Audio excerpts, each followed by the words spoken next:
Hi guys, and welcome back to the podcast. We're season 3, episode 6, and a little bit different this week. We usually have a tattooer on, but we're starting off a little bit different. But over here we have, Hello, I'm Ari.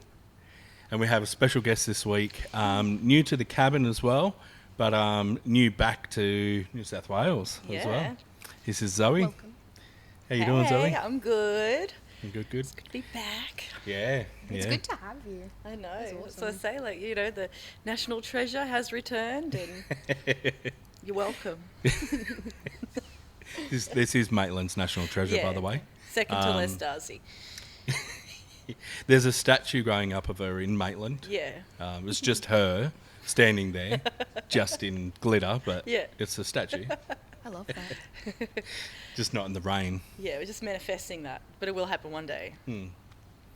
All right, so what do we call in this segment, Ori? Does the lack of live music in 2020 hurt?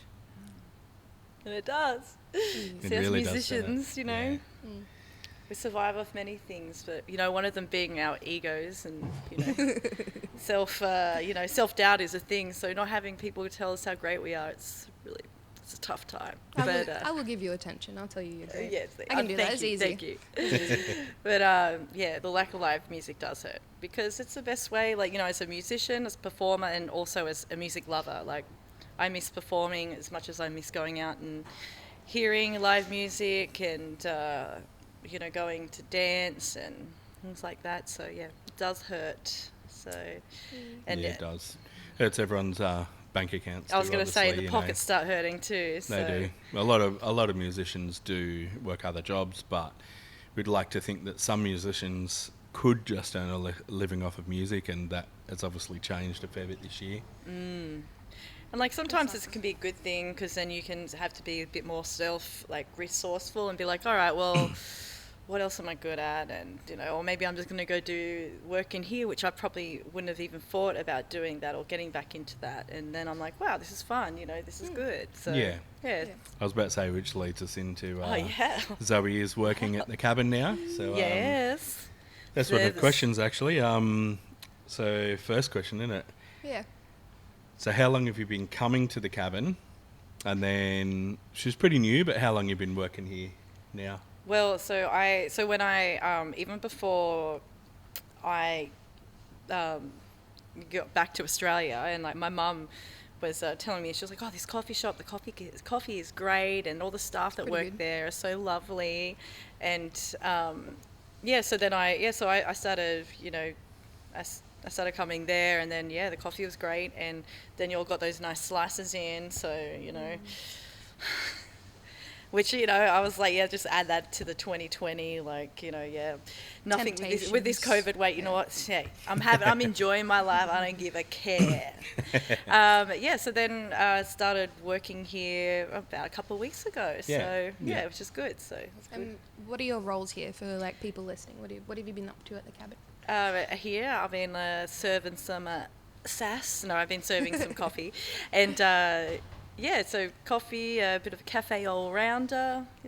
Coffee, conversation, and trying to think what else. Yeah, that's pretty much it. Well, we're trying to kind of bring you into the music part of the cabin because it has been such a heavy part of it. We've been trying to make it such a heavy part of it, but Maitland isn't a kind of a total music hub, but we're trying to really add to Encourage that, that. and get some gigs. And we've had some really good ones pre-COVID, but trying to get you to be a part of that as well. Yeah, because it's such a fantastic space, and Maitland is it is a nice hub of a lot of things that are happening, and I can see, and there's a lot of young people here, and I'm originally from Maitland, so I know when I was growing up. No, Back in the day. when I was growing up, we didn't have this here, but we did, and we had blue light discos, but it's just good for to have it. Maitland be a melting pot for people from, even Newcastle to come up and see that, hey, don't be scared off at the people at the train station. There's more beyond that. That's right. So, how would you describe your vibe? My vibe. Yeah, your vibe. I'd say high class, low maintenance. Beautiful. But I always get the job done. So would that make? I'd be low class, low maintenance. I'm just no class. And higher class is like whatever, you know, they could be, that's debatable, but yeah, in much a way. All right. So, music-wise, so we are with this podcast. We are basing it more music orientated. We will bring in a little bit of coffee because that's kind of There we go. Well, that's What a segue. We've got the coffees and. So, what kind of music are you passionate about? So, I guess a double-ended question. You play music, obviously, and usually musos have, especially people that lead a band, have one kind of genre that they're really passionate about. But what do you listen to as well? And so, I guess, give us both. I would say that, like I love improv. I do. I love risk taking when it comes to music. I think by having that has made me be a better musician in the way. Like, and I always was lucky enough to play with like a lot of great musicians, because I do believe in the rule that like if you want to be good, work with people that are better than you, because then you're always going to be pushing yourself to get that excellence and that, you know. And I always had like been surrounded by a lot of older jazz cats. Jazz cats. That's what they say in New Orleans. Yeah, the old jazz cats. So in my live performance, I do love improvising in the way of just like, it's a like even vocally and like lyrically as well. Like I like that. It's and sometimes like my personal style, if I'm I do like singing about topics that to be about women, about having a space and that I can use music as a way to say something that's a really actual like conversation piece, but I disguise it in like a witty kind of catchy melodic way of saying it. So then people, got a couple of obscure songs that I have come up to the past, like, and people remember. Like I did a jam one. There was this in Melbourne. They had these every Sunday. They had this like collective. It was like jazz, hip hop, Melbourne artists, and they had like the core bands, like the backing vocals, and then we'd go up and do our own song. But then we'd encourage other people to get up on stage. And one time I was just singing about like had the whole room women singing like treat that pussy right.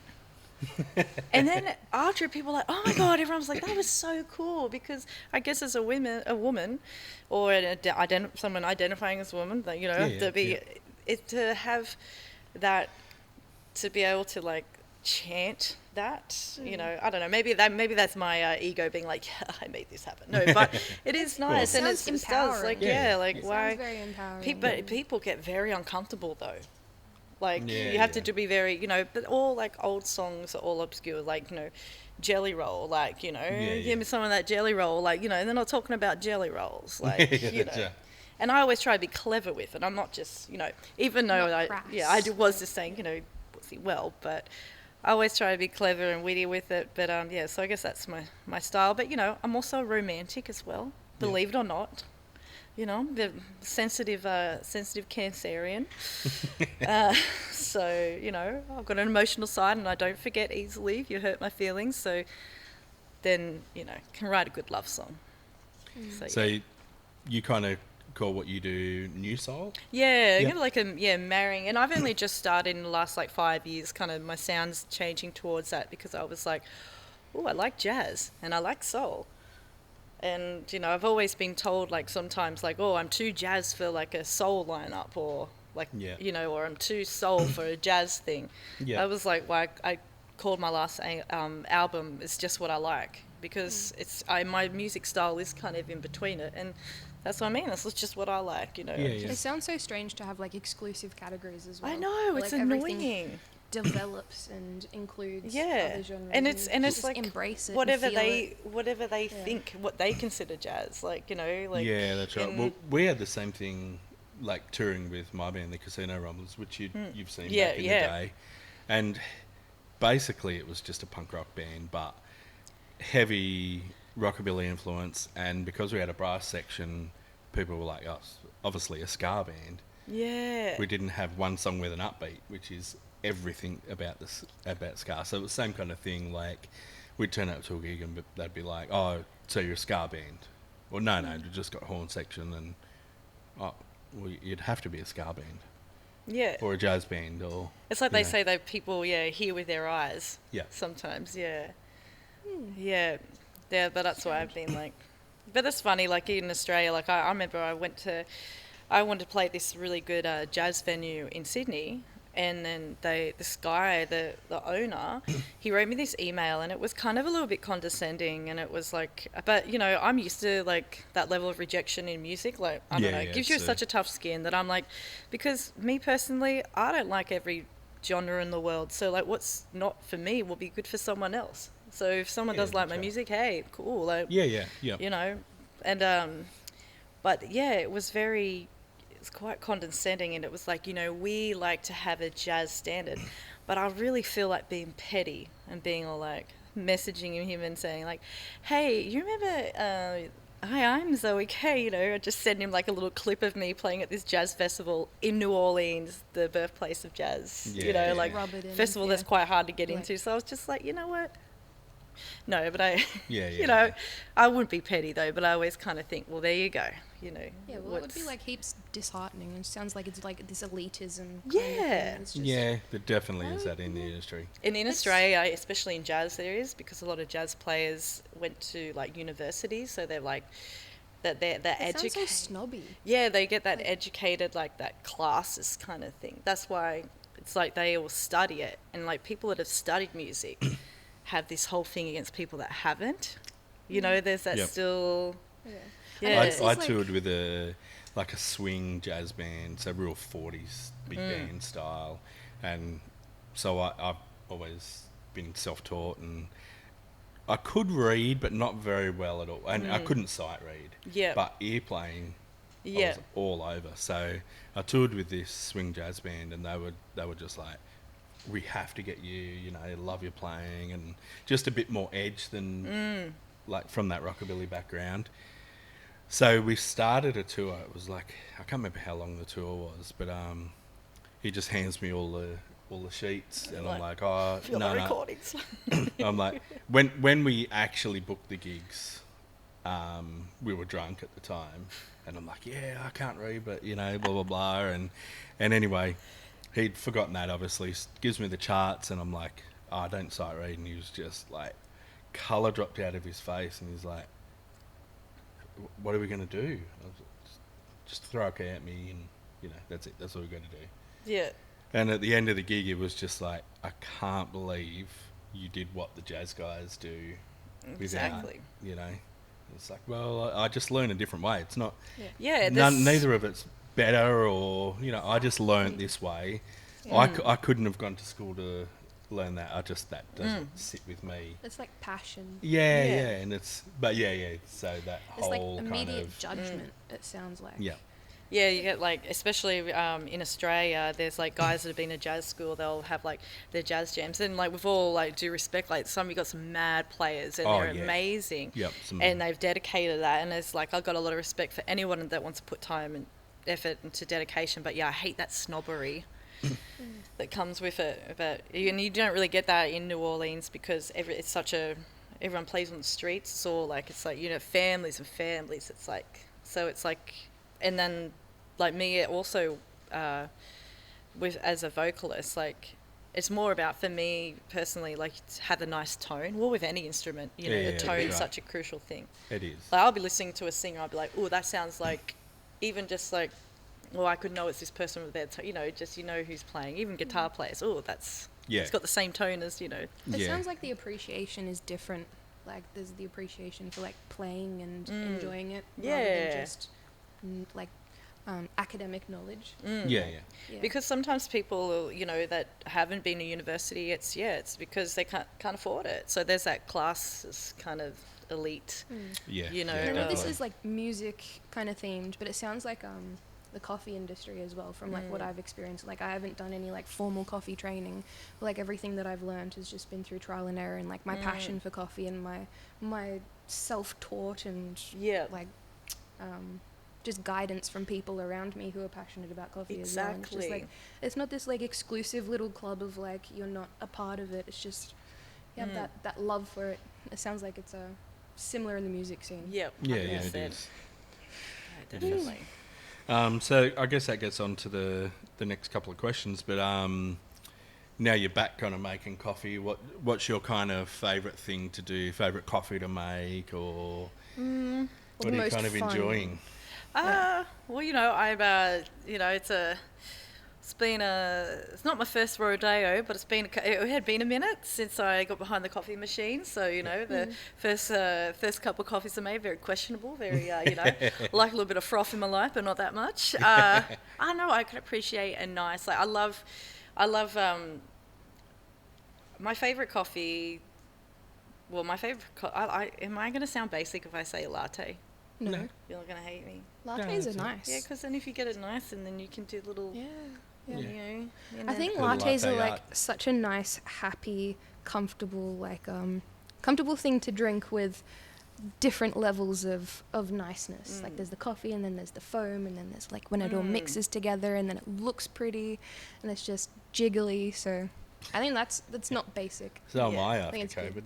COVID. You look pretty and jiggly. I've actually said to Levi, like this before I worked here, I'd come in and I'd say, can I just get actually I'm going to get my Mother's Group coffee. And he's like, what? And I said, the people that drink Mother's Group, they're in Mother's Group, always drink like almond lattes. And he's like, they do.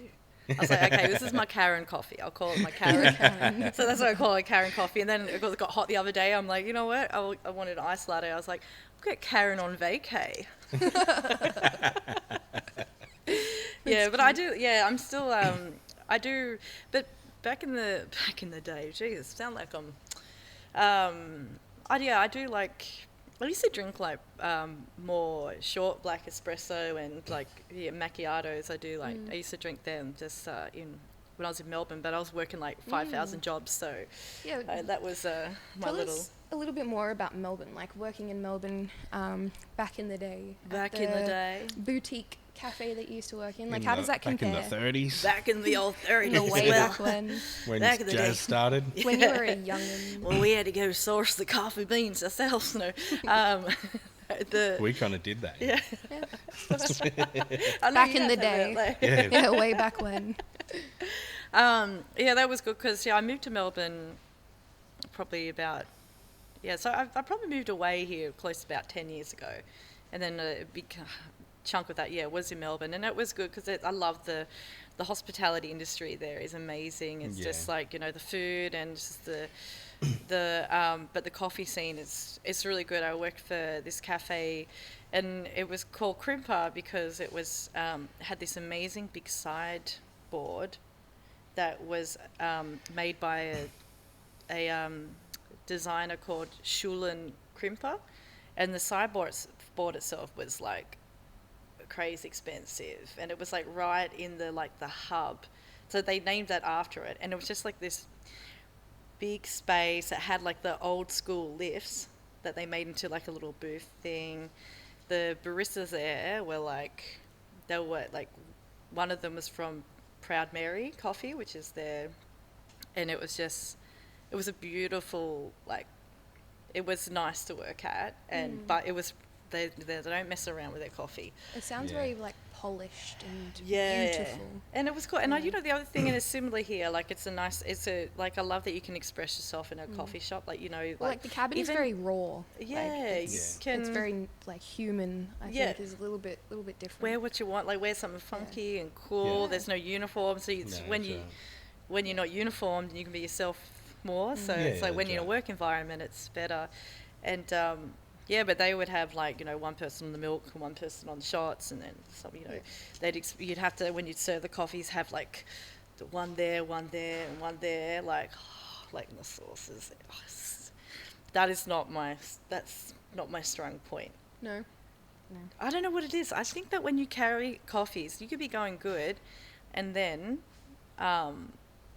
if you think about it, I was just about to say that. I was gonna say when you don't think it. So you know what I started doing in my head? If I had the 3, because they were very like, if like when it was like in the evening, like when I had like the slow part, and the front person wasn't like they leave early, so it'd just be like me, and then he'd say like you have to do it really quick because they were very big on like the coffees can't be sitting there long. They wanted to get like time thing, and so I would just have to like I'd look at her and I'd be like, "You're good, you got this, girl." Like I'd have a little like chants in my thing. You're Just not even holding yourself. cough. Just look at that. I was like, look at the chair. Like I think of things in my head. That's what, like I said, like in music, what works for you works for me. You know. just centering and balancing. But it was good. Yeah, exactly. Just don't think about it, I think, But yeah, it was good. It sounds like a pretty cool place to work. Yeah, we're definitely a bit more organic here though, aren't we? Yeah, it's so much more relaxing. Just unique and expressive and, Like, I can appreciate people that have a passion for coffee. And people have a passion for everything, but like, it was very... formal? Oh, yeah. Yeah. I was saying, like, one time they were like, "Hey Zoe, like I love enthusiastic people, but I get uncomfortable when there's that like, hey Zoe, hey, yay, too much." Because I don't know, maybe it's because maybe I don't find it sincere, or I don't know, but it makes me feel like, hey, you know. This is awkward. Oh yeah, no, I'm just like, yes, live life, laugh, yay, you know. But it's a great Karen tattoo. Yeah, exactly. And but I did. Yeah, we had like they were like, "Oh, are you doing? We want you to come along for the cupping session." I was like, "The what?" And spooning afterwards. Sexual, I was a sexual like, encounter I'm about like, to get into. Yeah, you'll get down. Was we get a massage or is someone farting in their hand? And I have an older brother. That's how I know that. So, cupping. Yeah. So. But I was really like, I was in this big table and you've got like all these coffee people and then we've got the spoon thing and they're like 12 eyes, like everyone had to go around the corner and they were like, "So Zoe, what?" Yeah. Was it a very serious experience? Oh, I was just like, because also I started working there and I didn't want to, like, I wanted to know that I like coffee, but like you guys are like more experienced obviously, but they were like, "So Zoe, what would you say this has like aromas similar of?" And I was like, fuck, I'm thinking in my head, coffee, beans. Yeah. And I said, this one smells like long black. I was like, I can sense a nutty, like a bit of a nut. And they were like, I just threw it. Well, I kind of could actually. And I said, maybe a little bit floral.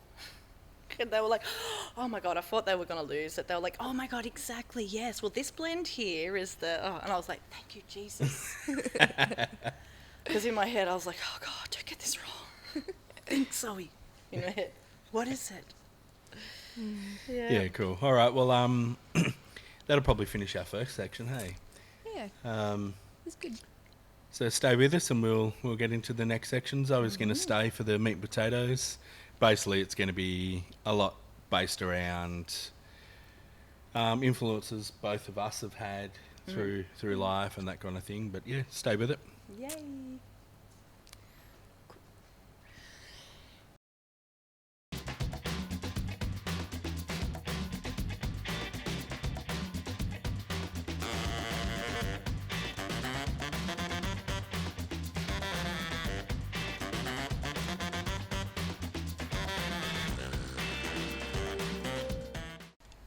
It was loud. All right, guys, welcome back. We're into our next segment here, and we call this the meat and potatoes. Mm-hmm. This is where I get my... No, it I was going to... what happens in this next segment? It's where we get dinner delivered. We're having meat and potatoes. Old bangers and mash.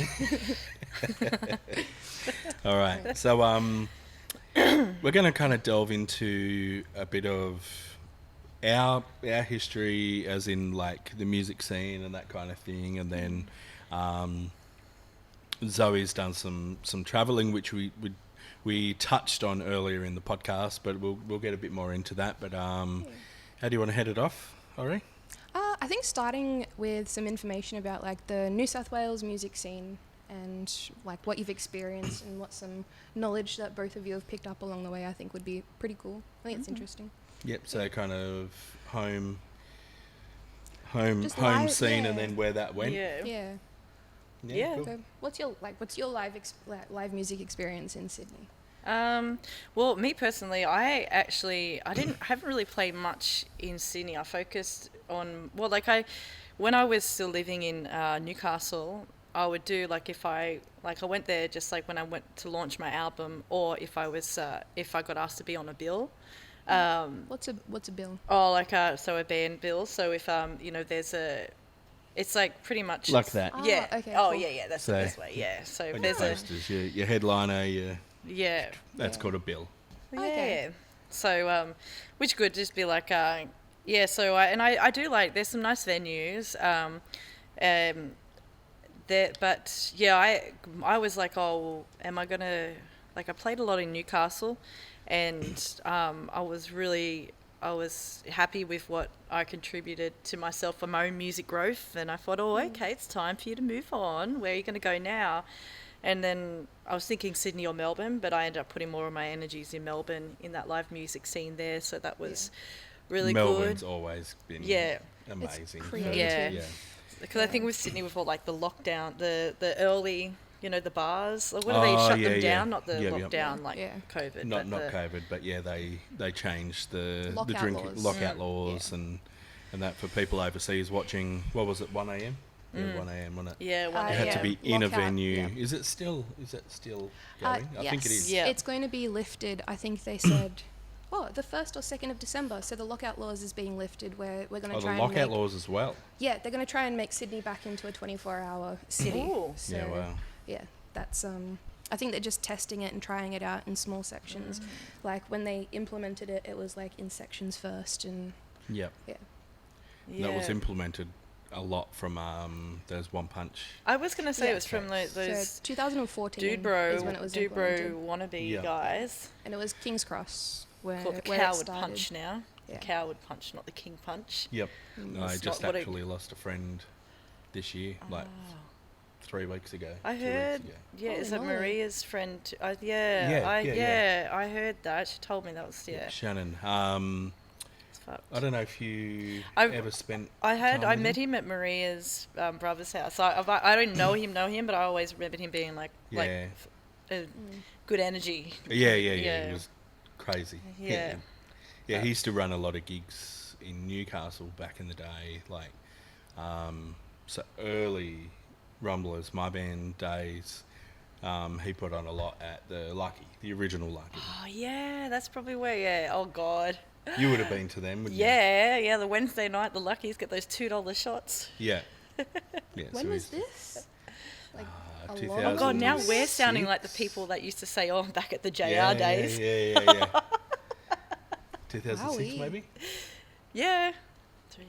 Yeah, Seven? yeah, about that. Yeah. I was so small, She was still a sperm. Yeah. Not quite, basically. but yeah. I don't think I would. So have was the known what Lucky that was. Carpet. So those that don't know what the Lucky Country was, it was like this 2-level, the downstairs and upstairs where all the bands played, but it was more like punk. Yeah, Yeah. punk and yeah. Was it like a pub or a club or The just pub. a Pub, yeah. Yeah. Now it's a fancy. Oh yeah, it's super Um, schmicko. What is it now? It's like a fancy big hotel bar kind of, big meals and I'd rather totally. sticky floors. Yeah. Yeah. It was Newcastle's sticky floor venue really. Yeah, Apart from the amazing. Cambridge, but Well, then we would go to the Lucky, and then we'd go to the Cambridge because Wednesday night would be like cheap drink nights. Because we were in our early 20s, so every dollar you got to It's strategy. balling Yeah. on a budget. Strategize. Yeah. But because one of my friends that I grew up with, she's in that punk scene. She likes doing the punk gigs, and I do. Like I'm not like the is biggest. that Maria? Yeah, Maria. Yeah, Yeah, I'm not the yeah. biggest music punk connoisseur, but hey, I can have a good time. Put me anywhere, I'll have a good time. Yeah. Apart from hanging out with like, like I can't do Christian country music. I think I'd probably, but like I say, each to their own. Maybe if you're like I super might drunk, not like I Christian. reckon I could enjoy it when I was super drunk. Yeah, it'd have to be pretty. I'd have to be high with Jesus in spirit. Like with my spirit, that's it. Yeah, so Newcastle being our kind of... So I started Central Coast, actually. Oh. So, but the scene there was obviously tiny. It's only... So people watching that aren't from around here, you got Newcastle, Sydney, and the gooch in the middle was the Central Coast. And yeah, there was a few gigs around there, but it took us months really to outgrow the Central Coast, but Newcastle and Sydney. But yeah, going to... So we did Melbourne a lot as well, because Melbourne was just such a happening place for gigs, eh? Yeah. I think we'd tour there.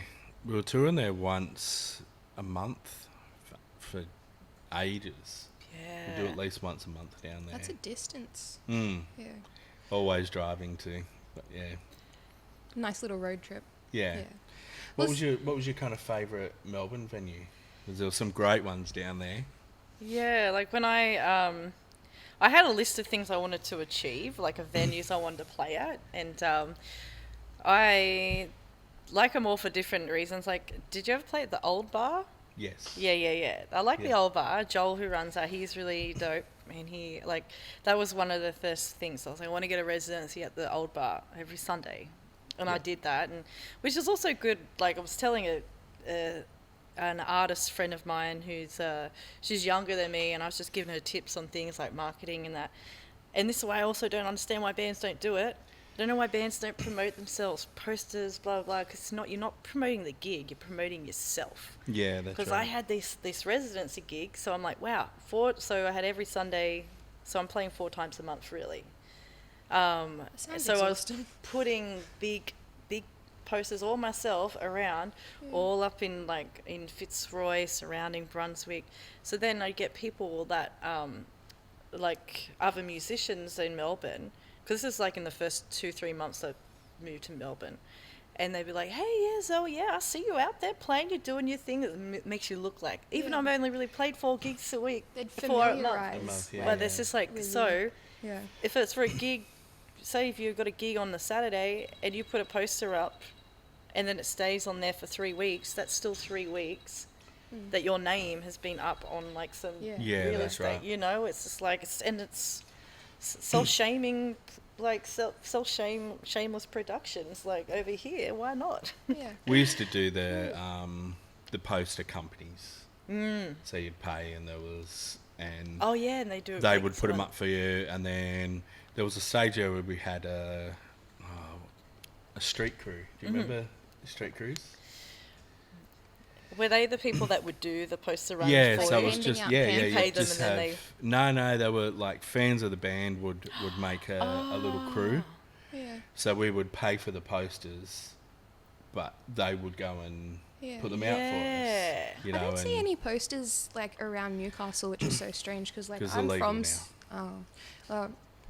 Is it illegal now? It is around Hunter. Oh, okay, yeah. Because like I'm from Sydney, and in Sydney, like you'd walk down Newtown and there'd be 3 different people like plastering posters down like the main street, and then there'd be people like on the main streets of Sydney like tearing them down. So like, there was always different things up all the time. There was always wars in Sydney. I remember this because you would pay this company to put it out, but because you didn't pay this company, they would go and rip down that company's posters, and so you'd need to pay the right company for the right areas. It's like a whole it was full on. And then so Sydney didn't work so well for our street crews because there was those poster wars, whereas Melbourne worked for our street crews. That was so and Perth as well. Like we'd do Perth and Adelaide and Brisbane. They didn't really have those kind of wars. It was mainly Sydney, to be honest, but Yeah, it was full on. Yeah. Sydney sounds petty. Yeah. Yeah, but it Not was here, it not was here. so good back early 2000s to mid 2000s. Yeah, when King Street in Newtown was before it got all schmicked up. That I remember. That's right. Yeah. Not playing there, but going out there and playing up there. Playing the meat and potatoes. Yeah, playing those skin flute. No. You went there. I mean, it is music themed, so Yeah, that's it's, right. it's applicable. Yeah, but it was a different thing, wasn't it, back then? Yeah. So how I would you spent compare? many a nights drunk in King Street after gigs. That's fair. I spent many a nights drunk in King Street too. It was good. How would you compare, like, Australia, like the live music scene, to overseas? Because you've both toured in like lots of different places. So how would you explain kind of the just the way that people treat you and how approachable the music scene is? I never there? did the States, but I did most of Europe. So, but have you done Europe? I haven't done Europe. No, I've done the But States. you've done the Yeah. States, yeah. So we'll have a fairly different view, which is really cool. Yeah. So you go first. Well, because I was in America for the last 3 years, based in New Orleans, and I was going to say, I was there, like, living straight there for 3 years, but I really started going there 2014, and that's when I fell in love with the city and the musicians, and I'm like, you know what, I want to go and record there. So then so this time when I came there for 3 years, I could perform because I had, like, the right visa to do so. Before I was just, like, making music. But so yeah, it's good because, like, as a vocalist, especially like in soul and jazz, like, you know, I love a good powerful voice, so it's good, you get inspired. But also when you sing, it's like the audiences are like, sing that shit, damn, sing, like, and it's like, it's so they'll be like, sing it. And like it's an such emotional a, response. it's such a, like a, they just appreciate it. Like, you've, like, usually, like, in a band, like, if a guitarist does a solo, like, people will clap after a solo, you know, but vocalists, like, you don't really get, if you do a big note, no one's, well, sometimes in Australia they do, but, like, you know, but it's like, they'll even, the done thing though. yeah, they'll just be like, sing. I was a little bit off-putting one time because when I first was like, oh, someone's like, sing the shit out of that song. You better fucking sing. Sounds And that's, like, amazing. that's the compliment. Yeah. Even though you'd be like, oh, so I like the interaction. yeah, the audience is that, and the musicians are, like, in, like, especially in New Orleans, because most musicians, I got to a point where I was, like, performing 4 to 5 nights a week, and sometimes one of the gigs might be ones that I didn't organise, and they just, band leader rings me up, hey, I need a singer for this gig, rock up.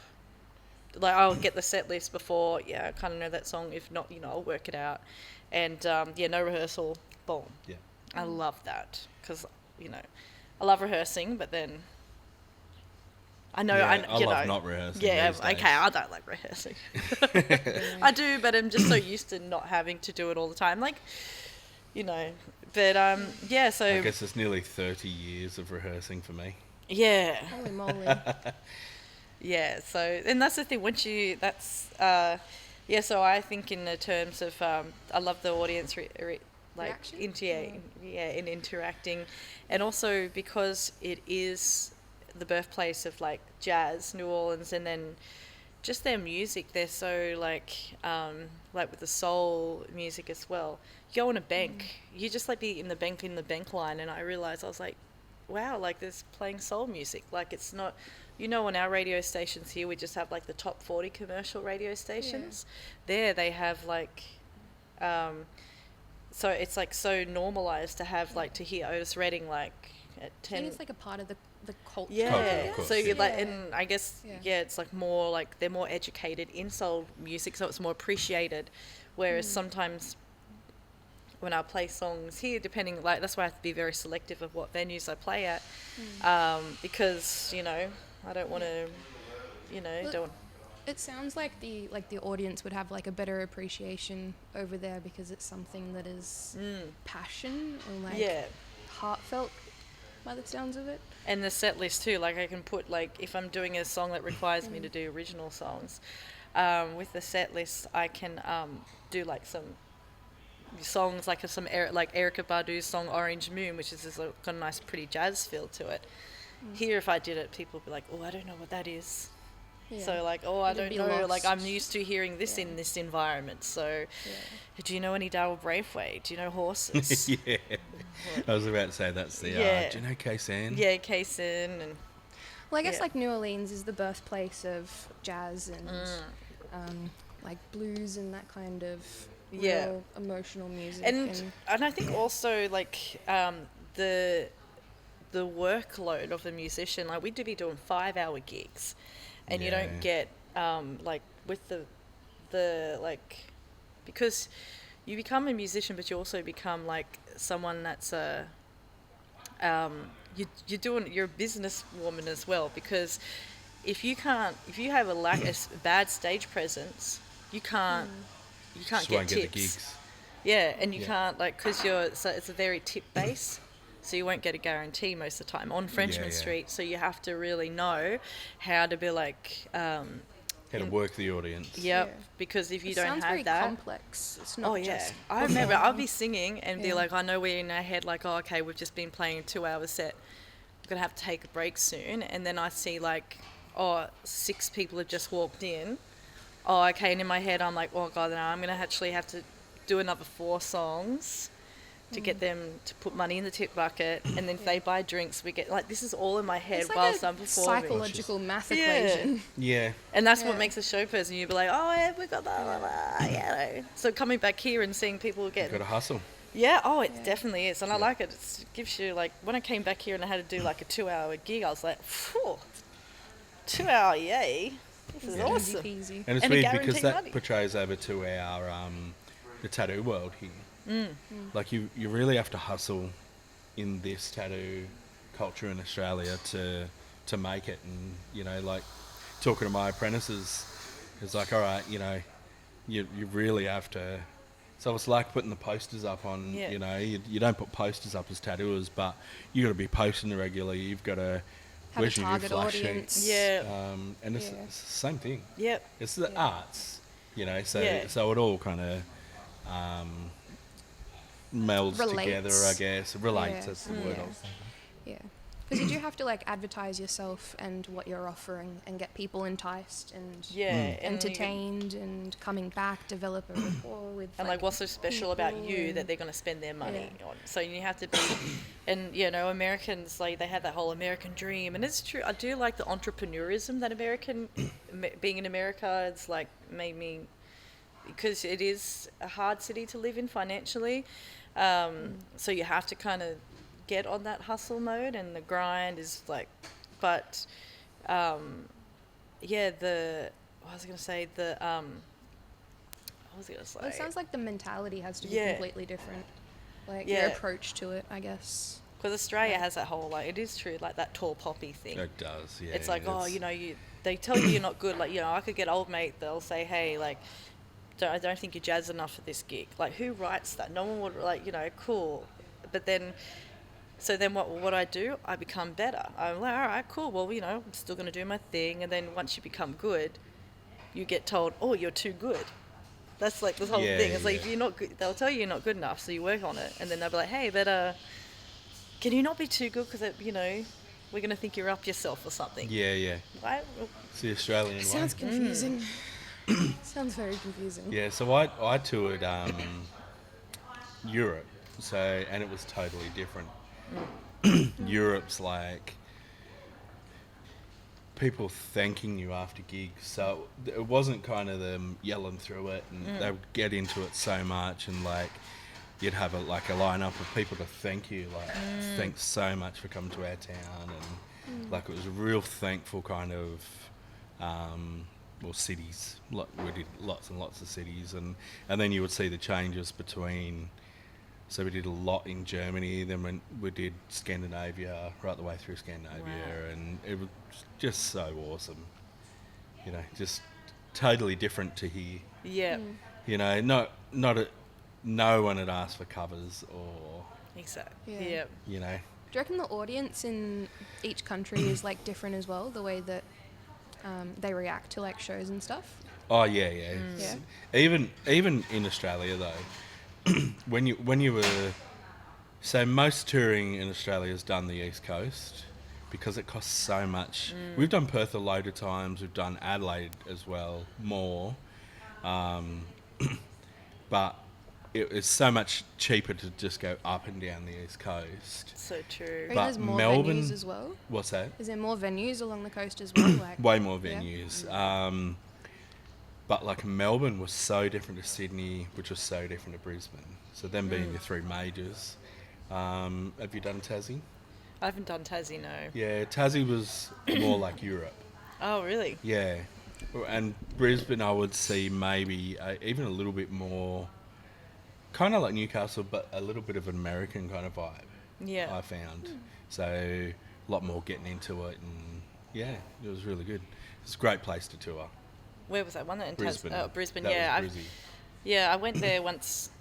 I played. Yeah, I've actually played there a couple of times. Yeah, I Yeah. do. Yeah, yeah. Yeah. And they've got a good jazz scene there as well. Yeah, They've they got some do, good hey. jazz venues as well, which is good. Yeah, their music scene they really work on. Whereas Melbourne, like, it's just happening. Yeah.